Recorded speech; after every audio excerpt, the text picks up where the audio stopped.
So, South Africa, you have another political party which plans to contest national elections, starting with local government polls next year. As it stands, South Africa has 14 political parties with parliamentary representation. About 94 parties don't have parliamentary representation but are running and active in South African politics. Curbing illegal immigration features high on Mashaba's party to-do list.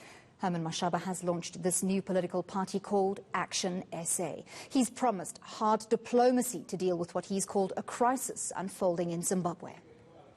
We have the right and legal obligation to our citizens to determine who may enter our country and for what reason. These are not only laws, by the way, most self-respecting nations in the world. I stand against xenophobia, and there's no place for this or any type of hatred in our party or in our country. So let me be clear.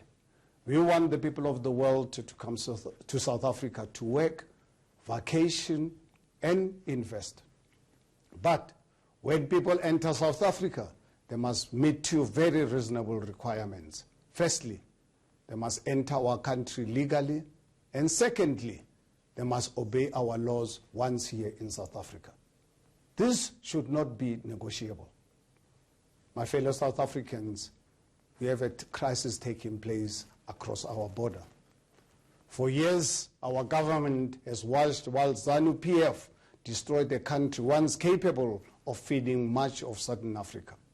This crisis impacts our country deeply, and it is now time for a new approach. It is time for hard diplomacy.